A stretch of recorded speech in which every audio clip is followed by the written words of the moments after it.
simple. Plus, mon ami, tu investis dans le ciel, plus ton cœur est attaché à l'évangile, mon ami. Et c'est ça la bonne nouvelle que je veux t'annoncer, mon ami.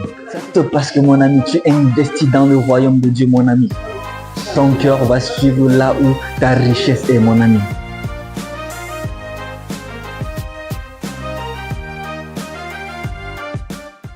Salut la famille, je suis très content de venir parler d'un sujet très passionnant dans la Bible, d'un sujet qui concerne le donner pour l'œuvre de Dieu. Et on va aussi avoir aujourd'hui un témoignage avec le frère Fabien qui sera là partager son témoignage. Mais avant de commencer, on va entrer dans le sujet parce que Jésus-Christ a dit dans Matthieu 6 à partir du verset 19 qui concerne le don. Voici ce que la Bible dit. Ne vous amassez pas de trésors sur la terre où la teinte et la rouille détruisent, où les voleurs percent et dérobent. Mais amassez-vous des trésors dans le ciel où la teinte et la rouille ne détruisent point, et où les voleurs ne percent point et ni ne dérobent. Car là où est ton trésor, là aussi sera ton cœur. Là, c'est ce que le Seigneur Jésus-Christ a dit. Il était en train de parler aux disciples. Il dit non. Ne vous amassez pas des trésors sur la terre où la teinte, où les vers, où les voleurs peuvent voler et percer. Non, non, non. Ne vous entassez pas des trésors. Pourquoi? Parce que humainement parlant, on s'entasse des trésors partout sur la terre. Les gens courent après juste des choses qui n'ont pas vraiment une durée éternelle. Tu peux avoir beaucoup d'argent sur la terre, mais cet argent ne sera pas vraiment valable dans l'éternité si tu ne l'as pas investi dans le ciel. C'est pourquoi Jésus-Christ va dire maintenant, ne vous entassez pas. Le mot utilisé là-bas, c'est entasser, accumuler. Ne vous accumulez pas des trésors sur la terre. Pourquoi? Parce que là, la teinte et les voleurs peuvent détruire cela. Parce que là, votre trésor est à la merci des vers. Votre trésor, votre richesse est à la merci des rouilles. C'est pourquoi il dit non, ne faites pas cela. On va chercher maintenant à comprendre la raison pour laquelle il va dire ça. Il dit, mais amassez-vous des trésors dans le ciel où la teinte et la rouille ne détruisent point, où les voleurs ne percent ni ne dérobent. Car là où est ton trésor, là aussi sera ton cœur. Ça, c'est ce que le Seigneur Jésus-Christ va illustrer maintenant pour expliquer, rendre encore plus clair. Il dit, car là où est ton trésor, là aussi sera ton cœur. Il n'a pas dit car là où est ton cœur, là aussi sera ton trésor. Non.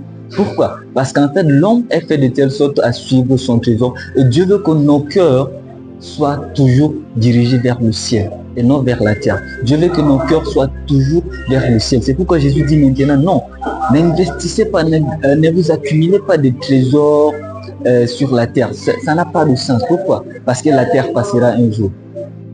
Parce qu'on voit déjà beaucoup de personnes mourir sans leur richesse. On voit beaucoup de personnes. Mais amassez-vous plutôt des richesses dans le ciel. Là, c'est dans la présence de Dieu. Là, aucun voleur ne pourra accéder à cela. Là, aucun ver ne pourra accéder à cela. Tes trésors, tes richesses ne seront pas rouillées. Pourquoi? Parce que là, tu seras en train de t'amasser, de t'accumuler des richesses dans le ciel. Et maintenant, le mot car, c'est une conjonction de coordination qui sert maintenant à expliquer la raison. Il dit, parce que, en fait, là où est ton trésor, là aussi sera ton cœur. C'est une façon simple, en fait, de diriger son cœur vers Dieu. Plus tu investis dans l'œuvre de Dieu, plus ton cœur suit. Plus tu donnes par exemple pour l'évangélisation, plus ton cœur suit, ton cœur est dans l'évangile. Plus tu donnes pour la construction de votre hall, mon ami, plus ton cœur suit là où ton argent, ta richesse est beaucoup parti là, mon ami. Le cœur ne suit pas là où tu n'as rien investi, non, non, non, non. Le cœur suit là où tu as beaucoup investi, mon ami, je t'assure. Et c'est pourquoi Jésus nous dit maintenant, non, mes amis, je veux que vous investissez dans le ciel. Et comment investir?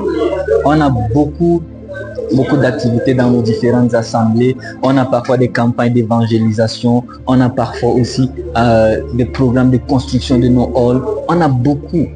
On a parfois besoin de faire la libéralité, toutes ces choses. Et c'est en fait la façon dont Dieu veut que nous investissons dans le ciel. C'est la façon la plus simple. Plus, mon ami, tu investis dans le ciel, plus ton cœur est attaché à l'évangile, mon ami. Et c'est ça la bonne nouvelle que je veux t'annoncer, mon ami. Ça, c'est ce qui est très capital. Plus nous donnons pour l'évangile, plus nous investissons pour l'évangile, plus notre cœur est attaché à l'évangile, sans effort, sans complication, sans que toi tu ne puisses te soucier de quelque chose, sans que toi tu ne puisses chercher à jeûner, à prier. Non, juste parce que mon ami, tu investis dans le royaume de Dieu, mon ami. Ton cœur va suivre là où ta richesse est, mon ami. Et c'est ça la vérité. Dieu veut que nos cœurs soient dirigés vers le ciel et non vers les richesses terrestres. C'est pourquoi il dit, ne vous amassez pas, ne vous accumulez pas des trésors sur la terre. Non. Mais accumulez-vous plutôt des trésors dans le ciel où la teinte et la rouille ne peuvent vous détruire, où aucun voleur ne pourra percer les murs pour voler. Est-ce que vous savez que même dans les grosses banques, les voleurs atteignent cela? Est-ce que tu sais, mon ami, que là où il y a plus de sécurité, les rouilles peuvent atteindre cela et détruire? Je t'assure, mon ami, si tu investis juste ici-bas sur la terre, je t'assure que vraiment tu vas le regretter. Parce que tu n'auras pas cela dans l'éternité. Mais si tu investis cela dans l'éternité, dans l'évangile de Jésus-Christ, l'évangile de la grâce de Jésus-Christ, mon ami, je t'assure que Jésus-Christ a dit, ton cœur va être attaché au ciel et non à la terre. Donc, mon ami, apprenons plutôt à investir. Apprenons à investir. Apprenons à donner. C'est ça l'importance de donner. C'est ça le premier point que j'ai souligné comme donner. Plus tu donnes, plus en fait ton cœur est attaché, mon ami. Continue à donner. Si tu as commencé, continue à donner. Si tu n'as pas en fait commencé, mon ami, Dieu t'encourage à donner afin que ton cœur soit attaché à l'évangile. Donc aussi, on va voir aussi une autre chose dans 2 Corinthiens 9. On va voir l'apôtre Paul parler en fait aux Corinthiens de donner. Pourquoi? Parce qu'en fait, à Jérusalem, il y avait une époque de persécution, toutes ces choses. Donc, Paul était en train d'encourager les Corinthiens de donner. On va un peu lire quelques versets. 2 Corinthiens, le chapitre 9, à partir du verset 6. Voici ce que Paul dit. Il dit, je commence un peu à partir du verset 5. Il dit, j'ai donc jugé nécessaire d'inviter les frères à se rendre auparavant chez vous, et à s'occuper de votre libéralité déjà promise, afin qu'elle soit prête de manière à être une libéralité et non un acte d'avarice. C'est ça ce qu'en fait Paul était en train de dire. Maintenant il continue, sachez-le bien, celui qui sème peu moissonnera peu, celui qui sème abondamment moissonnera abondamment. Ça c'est encore un deuxième point que je voudrais souligner par rapport aux données. Paul est en train de le dire que frères et sœurs chrétiens en Jésus-Christ à Corinthe, donnez afin qu'on puisse soutenir les frères qui sont dans la persécution, afin qu'on puisse vraiment faire cela. Et maintenant, il dit un truc, il dit, celui qui sème peu moissonnera peu. Pourquoi? En fait, le fait de donner dans le royaume de Dieu est un peu comme s'aimer. Quand tu sèmes une seule graine, tu peux moissonner beaucoup, mon ami.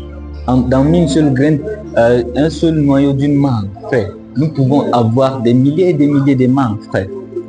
Et il en est de même. Un frère qui donne, un frère qui investit dans l'évangile, un frère qui donne pour la gloire de Dieu, il est en train de s'aimer. Et je t'assure qu'il va moissonner ici-bas sur la terre et aussi son cœur sera attaché à Dieu, sans se détourner. Aussi de façon simple, mon ami. Et c'est ce que Dieu veut. Il continue maintenant, il dit que chacun donne comme il a résolu en son cœur, sans tristesse ni contrainte, car Dieu aime celui qui donne avec joie. Il dit non. Ne vous mettez pas sous un jeu compliqué, non, donne comme tu as résolu. Imagine que tu as 500 francs et tu veux donner 100 francs, mon ami. Donne comme tu as résolu en ton cœur, mon ami. Je t'assure, en donnant vraiment avec joie, Dieu sera en train de se réjouir, tu seras en train de réjouir le cœur de Dieu. Et il dit quoi? Que Dieu aime celui qui donne avec joie. Mon ami, donne selon ce que tu as résolu dans ton cœur. Ne pas compliquer la situation. Je dois donner beaucoup. Non, ne te vante pas en faisant ceci, mon ami. Donne juste selon ce que toi, tu as résolu en ton cœur. Et mon ami, je t'assure que tu auras la joie en premier lieu. Et de sur quoi ton cœur sera attaché à Dieu. Et de sur quoi, mon ami, tu vas prospérer. Parce que donner est égal à s'aimer. Donner est l'équivalence de s'aimer. Tu es en train de s'aimer et un jour, mon ami, tu vas récolter, mon ami. Il continue, il dit au verset 8, il dit, et Dieu peut vous combler de toutes sortes de grâces afin que possédant toujours en toute chose, de quoi satisfaire tous vos besoins, vous ayez encore en abondance pour toute bonne œuvre. Selon qu'il est écrit, il a fait des largesses, il a donné aux indigents, sa justice subsiste à jamais. Paul ne s'arrête pas juste aux données, mais il dit Dieu qui est tout-puissant, Dieu qui est capable de vous rendre fort riche. Il vous donnera toujours de quoi subvenir à vos propres besoins et aussi de quoi subvenir aux besoins des autres.